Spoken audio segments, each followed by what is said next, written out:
আসসালামু আলাইকুম। পৃথিবীতে প্রায় ৪,৫০০ ধর্ম আছে।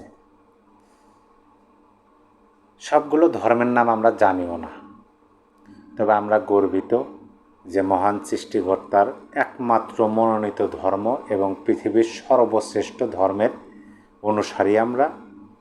এবং আমাদের ধর্ম হচ্ছে শান্তির ধর্ম। পৃথিবীতে শান্তি বিলিয়ে দেওয়ার কাজ হচ্ছে আমাদের, কিন্তু দুর্ভাগ্য হলো সত্য যে এই ধর্মটা পৃথিবীর বুকে এখন এমন একটা পর্যায়ে আমরা নিজেরাই নিয়ে গেছি যে এখন শুধুমাত্র আমরা এই আমাদের ধর্মের অনুসারী বিধায় আমাদের বিভিন্ন দেশে আমরা ভিসা পাই না, আমাদের বিভিন্নভাবে ট্যাগ দেওয়া হয় কিছু মানুষের জন্য, সব মানুষ না, কিছু মানুষের জন্য। দেখেন, রংপুরের গঙ্গাসরায় ধর্ম অবমাননার অভিযোগে হিন্দুদের বাড়িতে হামলা, ভাঙচুর এবং লুটপাট। অভিযোগ কি? অভিযোগ যে এক যুবক, তার বয়স হচ্ছে ১৭ বছর বয়স, সেই যুবক না, ১৭ বছর মানে কিশোর, সেই কিশোর একটি বেসরকারি পলিটেকনিকের ৩য় বর্ষের শিক্ষার্থী। তিনি নাকি ফেসবুকে আমাদের মহানবী হজরত মুহাম্মদ সাল্লাল্লাহু আলাইহি সাল্লামকে নিয়ে অবমাননামূলক, কটূক্তিমূলক পোস্ট দিছেন। যদিও সেই ফেসবুক প্রোফাইল বা পেজ সেটা কোনো ভেরিফাইড না, যে কেউ করতে পারে, যে কেউ ওই তার নামে অ্যাকাউন্ট খুলে ওই পোস্ট দিতে পারে। যদিও যার নামে অভিযোগ আসছে তিনি অস্বীকার করছেন যে না, তিনি এই কাজ করেন নাই, তিনি আমাদের মহানবী হজরত মুহাম্মদ সাল্লাল্লাহু আলাইহি সাল্লামকে নিয়ে কটূক্তি করেন নাই ফেসবুকে। তারপরে আইন প্রশাসন তাকে গ্রেপ্তার করছেন এবং তাকে আদালতে প্রেরণও করছেন। শনিবার রাত্রের ঘটনা। শনিবার রাত্রে এসে ওই কিশোরের কাকার বাড়িতে হামলা হয়েছে।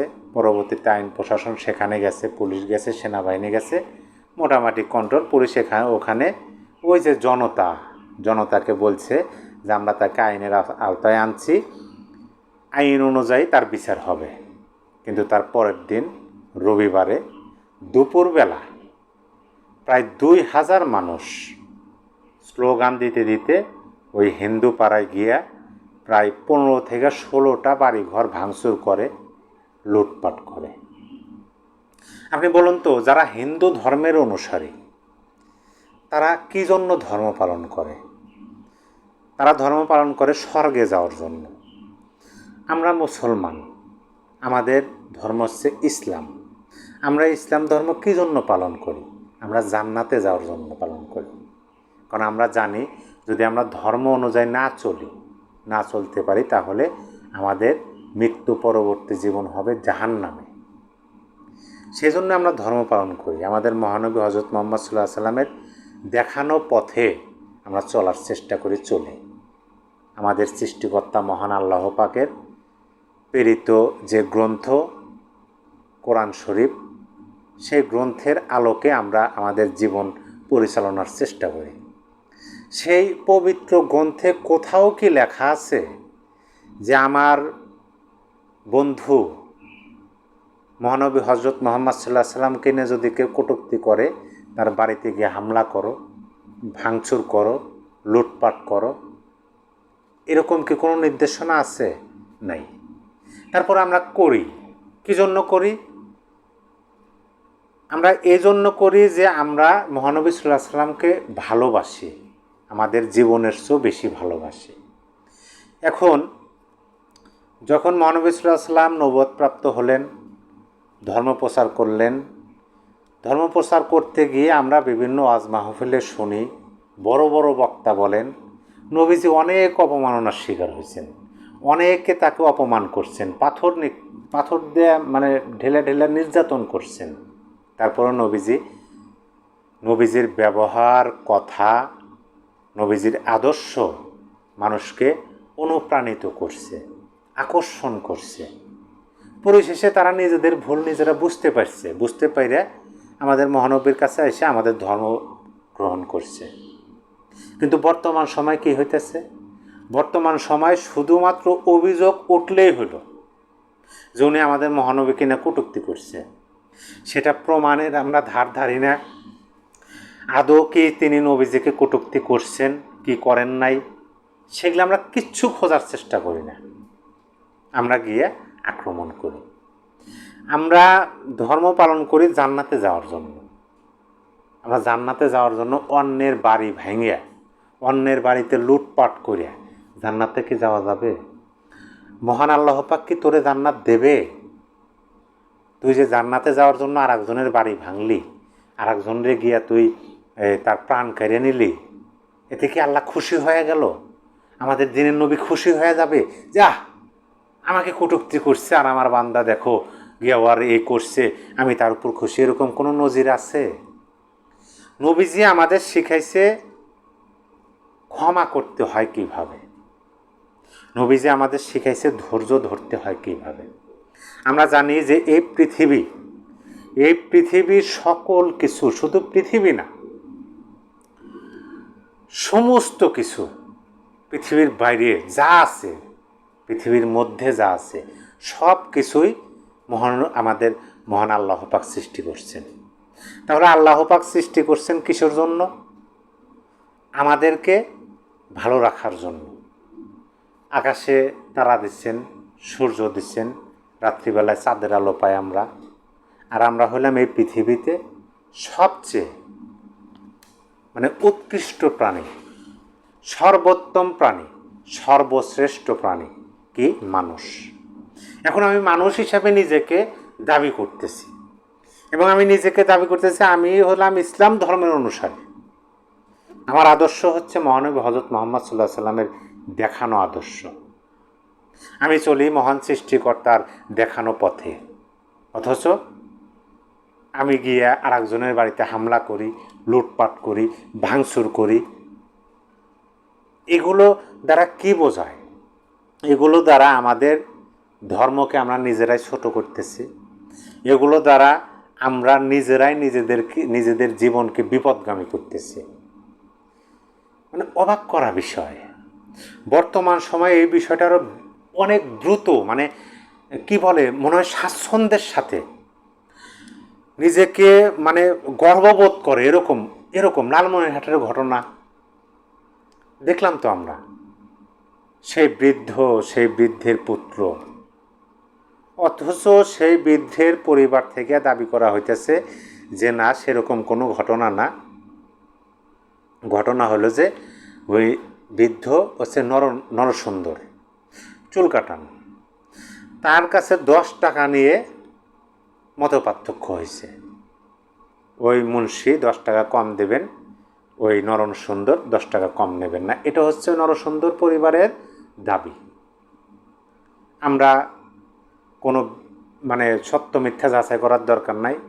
কি প্রহার করলাম! রংপুরের গঙ্গাশ্রায় কি হইল?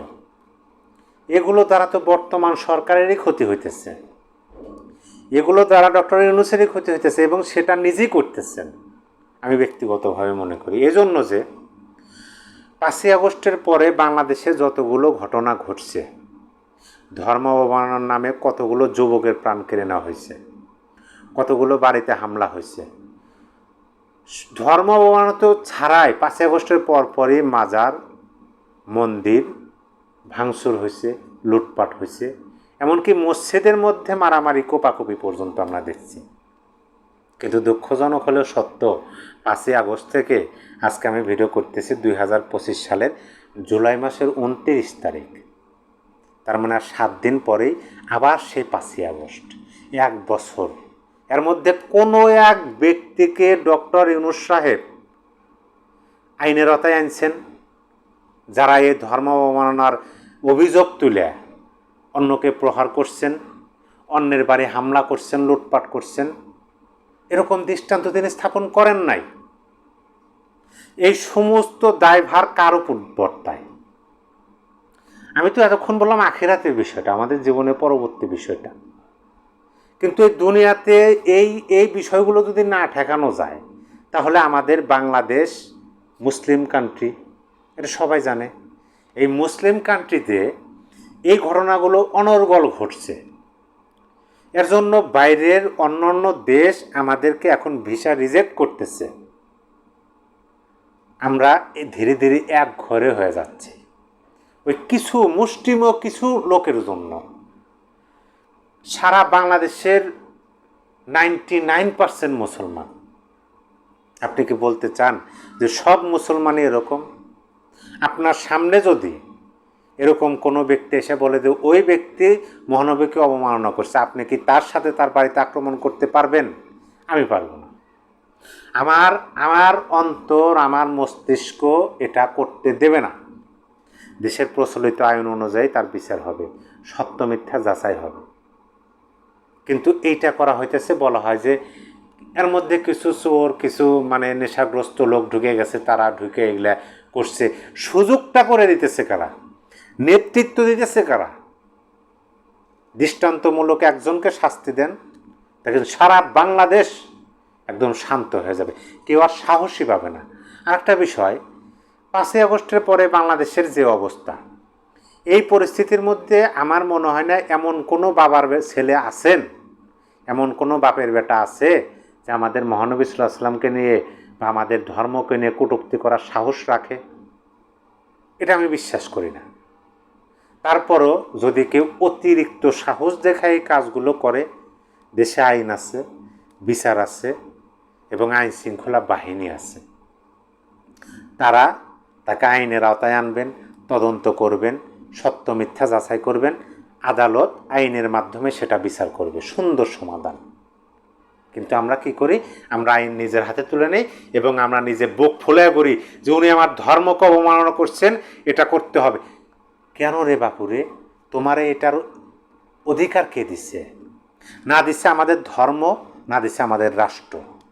আমার ধর্ম তোমাকে এই অধিকার দেয় নাই যে তুমি একজন অন্য ধর্মাবলম্বন বাড়িতে গিয়ে আক্রমণ করবে, লুটপাট করবে, ভাঙচুর করে বাড়িঘর মাটির সাথে মিশিয়ে দিবে। এই অধিকার দেয় নাই আমার ধর্ম। আমার ধর্ম শান্তির বাণী শোনায়। আমার ধর্ম শোনায় ধৈর্য ধারণ কীভাবে করতে হয়। আমার ধর্ম শোনায় সৌহার্দ্যপূর্ণ ব্যবহারের মাধ্যমে সকল ধর্ম বর্ণ মানুষের সাথে একত্রিত মিশায়। সবচেয়ে বড় কথা, মহানবী সাল্লাল্লাহু আলাইহি ওয়াসাল্লাম বিদায় হজের সময় যে কথাটা বলে গেছেন, আমরা ক্লাস 5-এর বইতে পড়ছি, ইসলাম শিক্ষা বইয়ে, যে ধর্ম নিয়ে বাড়াবাড়ি করো না, যার যার ধর্ম তাকে পালন করতে দাও। অথচ আমরা আজকে মাজার ভাঙি, আমরা আজকে মন্দির ভাঙি, কারো নামে অভিযোগ উঠলে তার বাড়ি ঘর ভাঙি। আমরা খুঁজতে চেষ্টা করি না, আমরা বুঝতেও চেষ্টা করি না যে আদৌ তিনি এই কাজটা করছেন কিনা, এই কথাটা বলছেন কিনা। এই যে মুষ্টিমেয় কিছু লোক, এই লোকদের যদি আইনের আওতায় না আনা হয়, এই রংপুরে যে ঘটনাটা ঘটল, এই ঘটনাটা তো ওই যে কিশোর যার নামে অভিযোগ আসছে, তিনি বলছেন যে না, তিনি এগুলো করেন নাই। আইন প্রশাসন এটা তদন্ত করবে, তার বিচার আইনের মাধ্যমে হবে। কিন্তু যারা ওই হিন্দু মহল্লায়, হিন্দু গ্রামে গিয়া বাড়িঘর, প্রায় 15 থেকে 16টি বাড়িঘরে হামলা করছে, লুটপাট করছে, লুটপাট করে ছাড়ে না, একদম মাটির সাথে মিশে দিছে, আপনারা ছবিতে দেখেন। তাদের যারা ইন্ধন দিছে, সামনের সারিতে থেকে যারা নেতৃত্ব দিচ্ছেন, তাদেরকে আইনের আওতায় নিয়ে এসে দৃষ্টান্তমূলক প্রকাশ্য বিচার যদি করা হয়, দেখবেন যে বাংলাদেশে এরকম ঘটনা দ্বিতীয়টা আর ঘটবে না। আপনার মূল্যবান মতামত কমেন্টে জানিয়ে দিন। ভালো থাকবেন। আল্লাহ হাফেজ।